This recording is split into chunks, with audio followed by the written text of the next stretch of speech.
खबर महाराष्ट्र की राजनीति से जुड़ी हुई आपको दिखाते हैं। अजीत पवार की बगावत के बाद शरद पवार मैदान में आज उतरेंगे।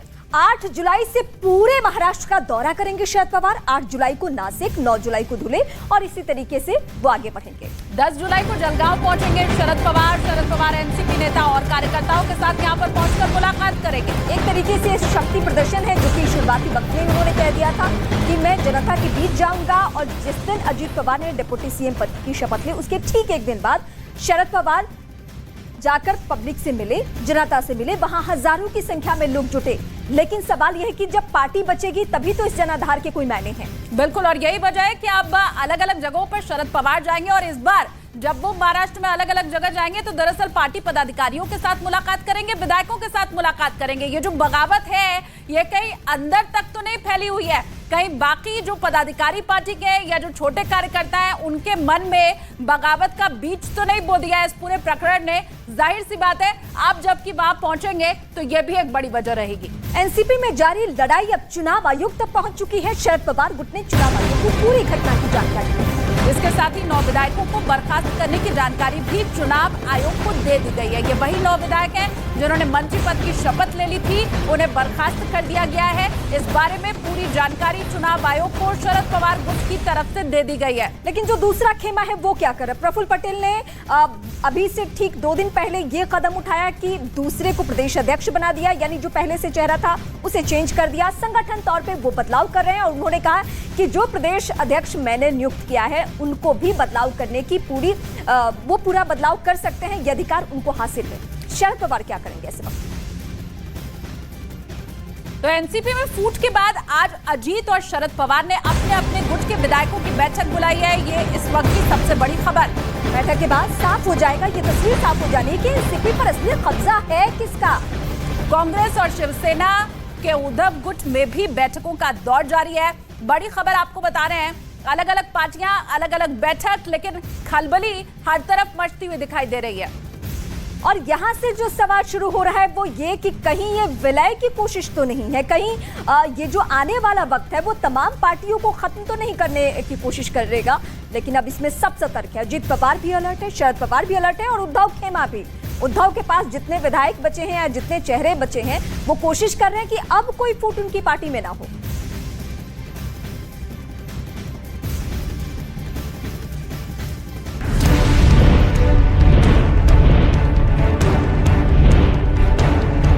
महाराष्ट्र में पवार वर्सेस पवार।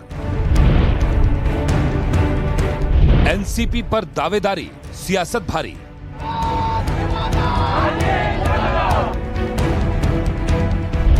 एनसीपी में पावर पर आर पार। एनसीपी के अजीत पवार समेत 9 विधायकों के एकनाथ शिंदे सरकार में शामिल होने के बाद से महाराष्ट्र में सियासत तेज हो गई है। अजीत पवार और शरद पवार के बीच एनसीपी पर दावेदारी को लेकर जारी लड़ाई अब आर पार की जंग में तब्दील हो गई है। इसी कड़ी में शक्ति प्रदर्शन का दौर भी जारी है। जहां शरद पवार एनसीपी में सब कुछ ठीक करने की बात कर रहे हैं, तो वहीं अजीत पवार और उनके गुट के विधायक असली एनसीपी मतलब अपने आप को बता रहे हैं। तो वहीं एनसीपी नेता अनिल देशमुख ने इस पूरे चक्रव्यूह के पीछे बीजेपी का हाथ बताया।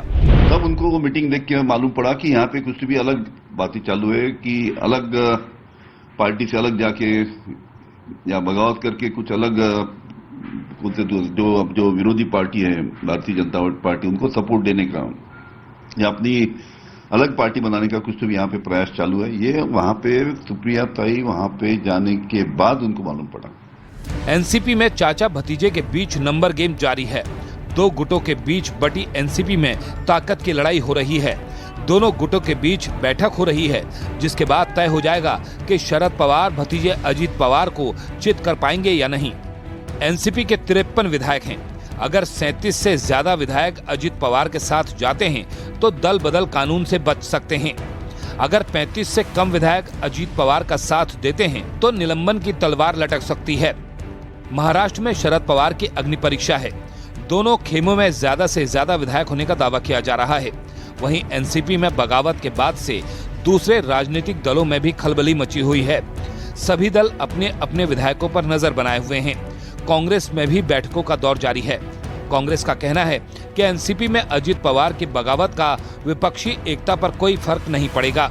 शरद पवार साहब उद्धव ठाकरे साहब से भी बात करेंगे, हम लोग पूरे महाराष्ट्र का दौरा करेंगे, मिल के करेंगे और बीजेपी जैसे तानाशाह प्रवृत्ति को, लोकशाही व्यवस्था को ख़त्म करने वाली बीजेपी को महाराष्ट्र की ज़मीन से उखाड़ने का एक प्लान हम लोग करने वाले हैं और उसके लिए जॉइंटली दौरे करने का एक प्लान हमने किया।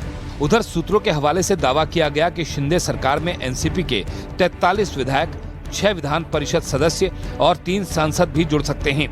हालांकि महाराष्ट्र सरकार में अजित पवार गुट की क्या ताकत होगी, इसकी तस्वीर मंत्रिमंडल विस्तार के बाद साफ हो जाएगी।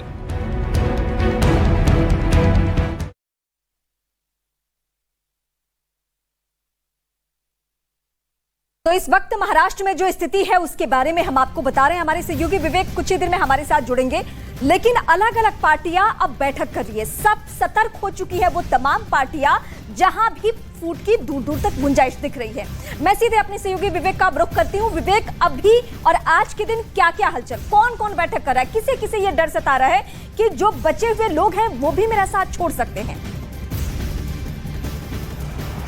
रीमा, देखिए इस समय तो जो डर है वो शरद पवार खेमे को सता रहा है, क्योंकि अजित पवार का क्लेम है कि उनके पास 53 में से 43 विधायक साथ में हैं और धीरे धीरे, अगर मैं आपको तस्वीर दिखाना चाहूँगा, देखिए पूरी जो एनसीपी की जो कार्यकर्ता है वो धीरे धीरे जो एमआईटी यहाँ पे इंस्टीट्यूशनल है वहाँ पर लोग अब पहुँचना शुरू हो चुके हैं। जितनी गाड़ियाँ दिख रही हैं वो लगभग एनसीपी के कार्यकर्ताओं की है और ये सभी लोग अजित पवार के साथ हैं और पूरे रास्ते में देखिए हर एक जगह पर एनसीपी के झंडे, एनसीपी के बैनर हर एक जगह पर पूरे रास्ते पे पटे हुए हैं और जिस तरीके से लोग यहाँ पे जमा हो रहे हैं तो कहीं ना कहीं जो पडला है अभी वो अजित पवार का ज़्यादा भारी लग रहा है, क्योंकि शरद पवार की जो मीटिंग है वो शाम को 3 बजे है और अब ये जो है एक तरीके से शक्ति प्रदर्शन होने वाला है, क्योंकि अजित पवार क्लेम कर रहे हैं कि उनके खेमे में 43 विधायक हैं और 53 में से 43 से अगर अजित पवार के साथ आते तो सिर्फ 10 विधायक बचते हैं शरद पवार के साथ।